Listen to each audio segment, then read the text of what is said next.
விஜய் அவர்கள் வந்து இப்படி பண்ணலாமா, அவரோட சுயலாபத்துக்காக இந்த மாதிரி வந்து கவர்மெண்ட் ஜாபை தூக்கி கொடுத்துருக்கிறாரு அப்படின்லாம் விமர்சனங்கள் வைக்கிறாங்க.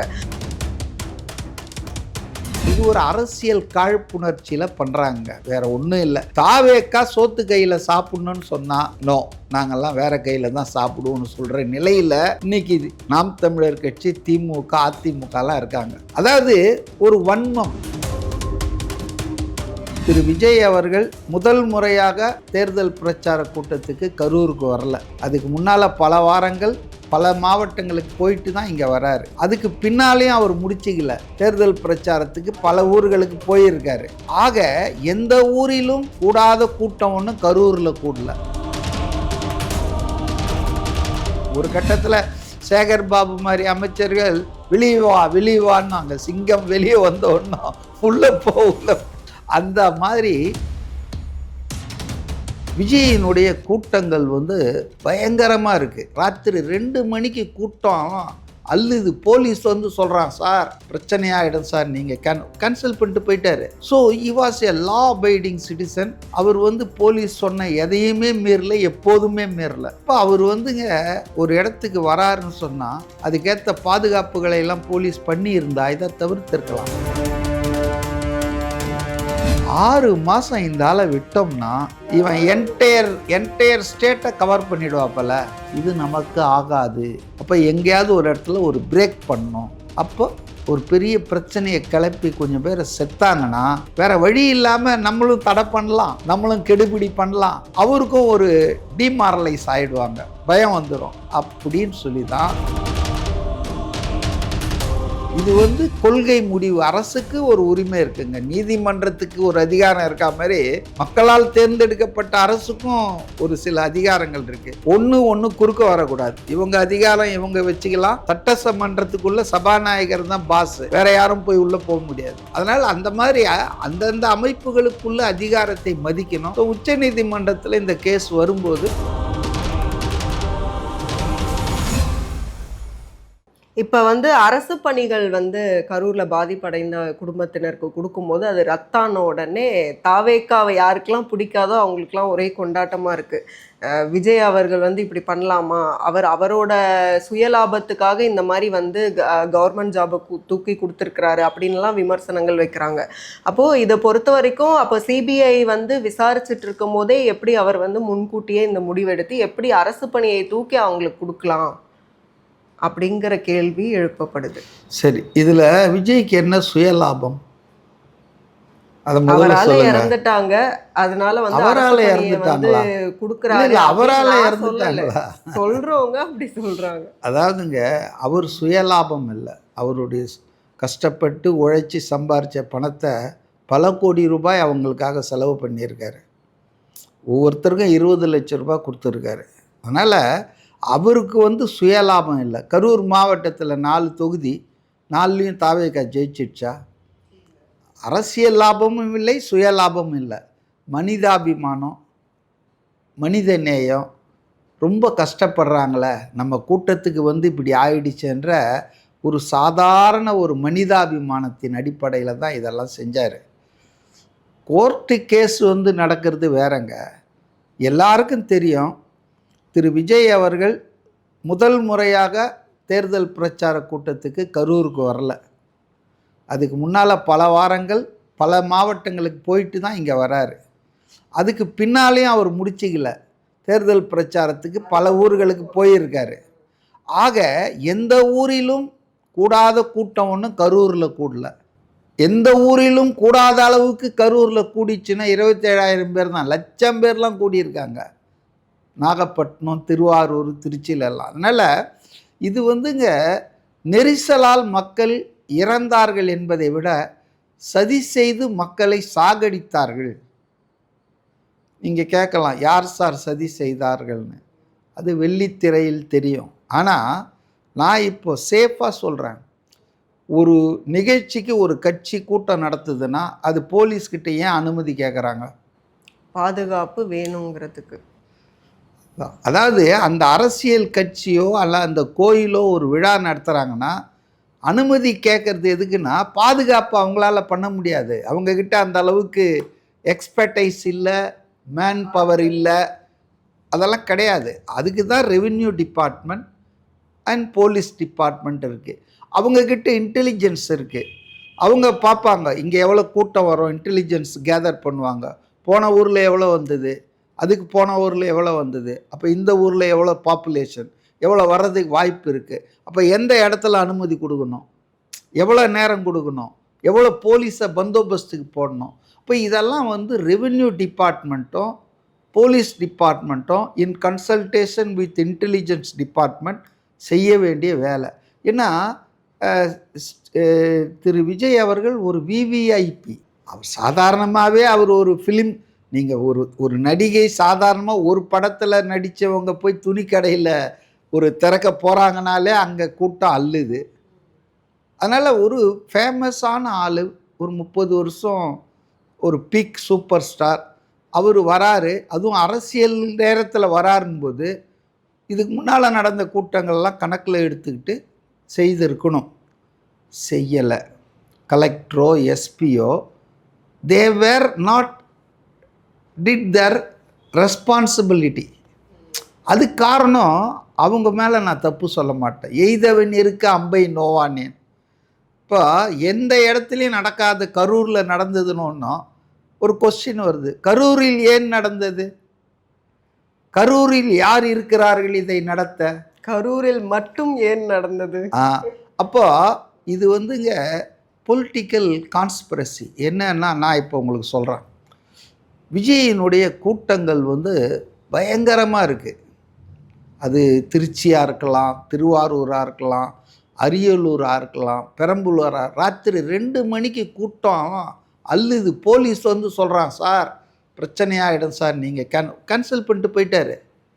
போவே இல்லை பெரம்பலூருக்குன்னு நினைக்கிறேன். So he was a law abiding citizen. அவர் வந்து போலீஸ் சொன்ன எதையுமே மீறல, எப்போதுமே மீறல. இப்போ அவர் வந்துங்க ஒரு இடத்துக்கு வராருன்னு சொன்னால் அதுக்கேற்ற பாதுகாப்புகளை எல்லாம் போலீஸ் பண்ணியிருந்தா இதை தவிர்த்திருக்கலாம். ஆனால் ஏன் கரூரில் நடந்தது அப்படின்னா, திமுகவுக்கு ஒரு பயம் வந்துடுச்சுங்க, ரியல் ஃபியர். வெளியே ஒன்றா அவங்க காட்டிக்காமல் இருந்தாங்க. என்ன இந்த ஆளுக்கு இவ்வளோ கூட்டம் கூடுது, நம்மெல்லாம் 500 ரூபாய் கொடுத்து குவார்ட்டர், பிராண்டி, விஸ்கி, சீட்லேயே எல்லாம் ஸ்வீட்டு உணவெல்லாம் வச்சு கூப்பிட்டு வந்தாலும் நிற்க மாட்டேங்குது. இந்த ஆள் வந்து தண்ணெழிச்சு ஆளுங்க வராங்களே ஸ்பான்டேனியஸாக, இது வந்து நமக்கு ஆபத்தாக இருக்கும். அப்போ இதை வளர விடக்கூடாது. அப்போ நீங்கள் பார்த்தீங்கன்னா ஒரு 6-7 மாவட்டம் தான் அவர் கவர் பண்ணியிருந்தார். திருச்சி, நாகப்பட்டினம், திருவாரூர், தஞ்சாவூர், இப்படி நாமக்கல், ஒரு 4-5 மாவட்டம் தான் அவர் கவர் பண்ணியிருக்காரு. இந்த ஆள் இப்படியே விட்டோம்னா அன்இண்டடாக தடை இல்லாமல் அப்படியே போனார்னா, சனிக்கிழமை விரதம் பண்ணாமல் இருந்தேன். அப்போ இப்போ சனிக்கிழமை புது ஆளுங்க சேர்க்குறாங்க பனையூரில். அப்போ சனிக்கிழமை வந்து டூர் போவார். அது கூட என்ன சொன்னார், விடுமுறை நாட்கள் பிரச்சனை, மக்களுக்கு இன்கன்வீனியன்ஸ் இருக்காதுன்னு நான் போகிறேன்னு சொன்னார். ஸோ இவனை விட்டால், இது சம்பவம் நடந்தது செப்டம்பர் 27, தேர்தல் நடக்க போகிறது என்ன மே மாதம், அக்டோபர், நவம்பர், டிசம்பர், ஜனவரி, பிப்ரவரி, 6 மாதம் இந்த ஆளை விட்டோம்னா இவன் என்டையர் ஸ்டேட்டை கவர் பண்ணிவிடுவாப்பல. இது நமக்கு ஆகாது. அப்போ எங்கேயாவது ஒரு இடத்துல ஒரு பிரேக் பண்ணணும். அப்போ ஒரு பெரிய பிரச்சனையை கிளப்பி கொஞ்சம் பேரை செத்தாங்கன்னா வேறு வழி இல்லாமல் நம்மளும் தடை பண்ணலாம், நம்மளும் கெடுபிடி பண்ணலாம், அவருக்கும் ஒரு டிமாரலைஸ் ஆகிடுவாங்க, பயம் வந்துடும். அப்படின்னு சொல்லி தான் வெரி கால்குலேட்டடாக பிளான் பண்ணி தான் இந்த கான்ஸ்பிரசி வாஸ் ஏச்சுடு. ஏன் ஒரு நிமிஷம் இருங்க. ஏன்னா கரூரில் இது நடந்த ராத்திரி 8:15 மணிக்கு நடக்குது. ஆனால் காலங்காத்தால் செப்டம்பர் 28 போஸ்டர்கள்லாம் ஒட்டுறாங்க. என்னன்னு, கொலையாளி கிரிமினல் விஜயை கைது செய். இப்போ ராத்திரியாக ப்ரெஸ்ஸில் ஓடி இருக்கு. பணத்தை கூட விடிகாத்தாலே எரிக்கிறாங்க, போஸ்ட்மார்ட்டத்தை விடிகாத்தாலே பண்ணுறாங்க. புரியுதுங்களா? பனையூரில் விஜய் வீட்டு முன்னால் ஆர்ப்பாட்டம் பண்ணுறாங்க, கைது செய் கைது செய்ன்னு. இப்போ இதெல்லாம் கூட்டி கழித்து பார்த்தா விஜயை முடக்குவதற்கு அவர் தேர்தல் பிரச்சாரத்துக்கு இனி வெளியே வரக்கூடாது. ஒரு கட்டத்தில் சேகர் பாபு மாதிரி அமைச்சர்கள் வெளியே வான்னாங்க. சிங்கம் வெளியே வந்தோன்னா உள்ளே போ.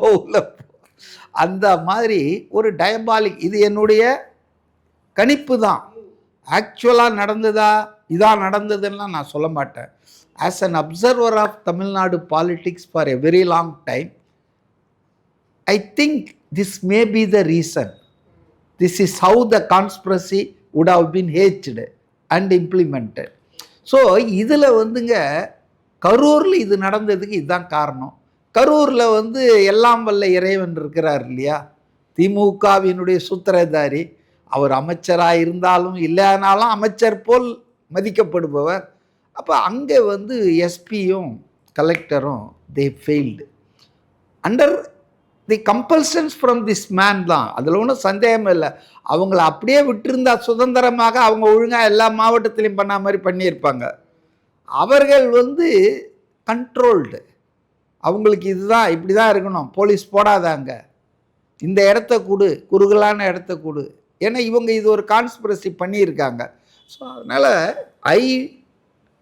ஆனா விஜய் அவர்கள் வந்தாலே ரொம்ப கூட்டம் கூடுவாங்க அப்படிங்கிறதே வந்து பேசிக்கா அதுவே வந்து அவங்க ஃபாலோ பண்ணலங்கும் போது அப்போ ஆனா ஒரு பக்கம் வந்து நக்கீரன் கோபால் அவர்கள் வந்து அந்த ஆளை விடுங்க, ஏங்க அந்த ஆள்லாம் விடுங்க. அந்த ஆள்லாம் வந்து திமுகவினுடைய கொத்தடிமை மாதிரி பேசிட்டு இருக்காரு. ஒரு பத்திரிகையாளர் மாதிரிலாம் பேசலை. விடுங்க, அந்த ஆளை பற்றி பேசாதீங்க. நான் என்ன சொல்ல வரேன்னா, கரூரில் வந்து இந்த சம்பவம் நடந்ததற்கு நம்ம சப்ஜெக்டுக்கு வந்துடுவோம். Failure of the government machinery தான் காரணம். இப்போ எப்படி தூத்துக்குடி ஸ்டெர்லைட் ஆலையில் அதுக்கு எதிராக நடந்த போராட்டத்தில் எடப்பாடி பழனிசாமி முதல்வராக இருக்கும்போது மே 2018 துப்பாக்கி சூடு நடத்தி தேவையில்லாமல் 13 பேர் செத்தாங்க.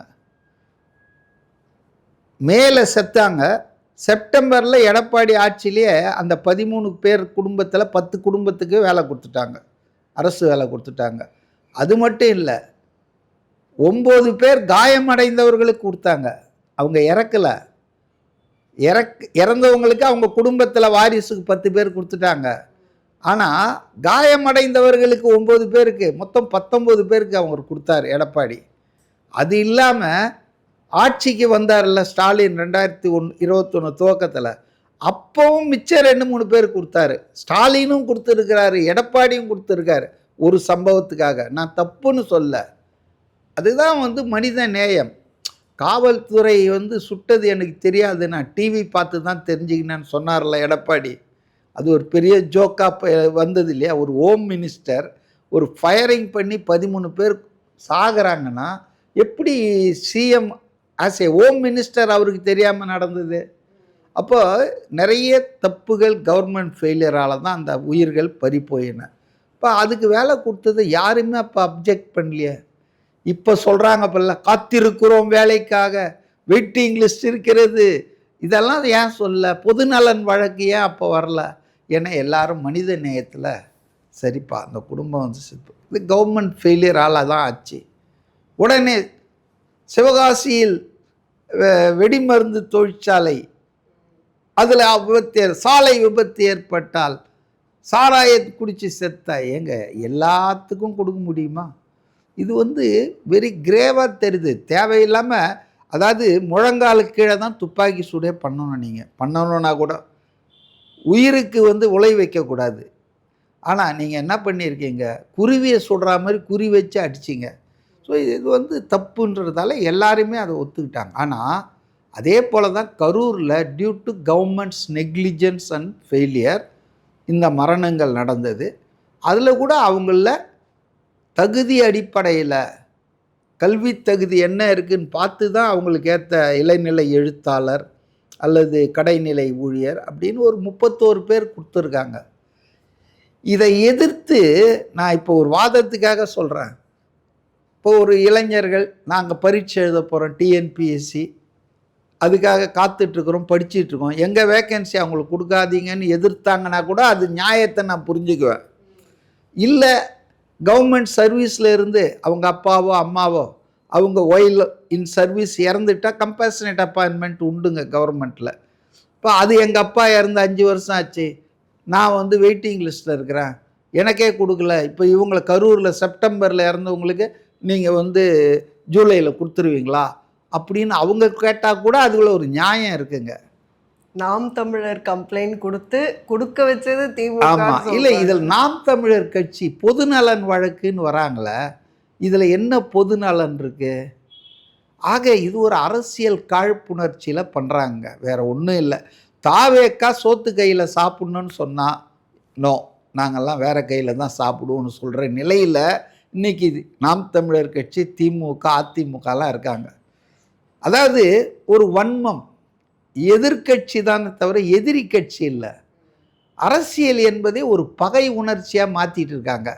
இது தமிழ்நாட்டுக்கு நல்லதல்ல, ஜனநாயகத்துக்கும் நல்லதல்ல.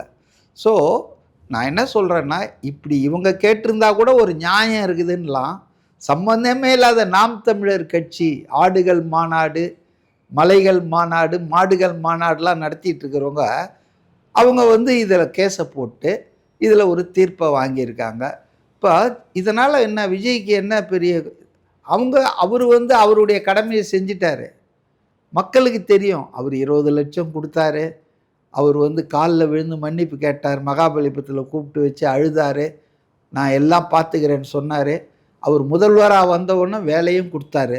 இந்த படுபாவிங்க அதை கேஸ் போட்டு கெடுத்தானுங்க. இப்போ இது வந்து பெரிய இல்லை ஒரே ஒரு செகண்ட், இதில் அதெல்லாம் டெம்பரரி செட்பேக் தான், ஒரு பின்னடைவு. இதில் ஒரே ஒரு விஷயத்தை சொல்லி நம்ம அடுத்த மேட்டருக்கு போகலாம்.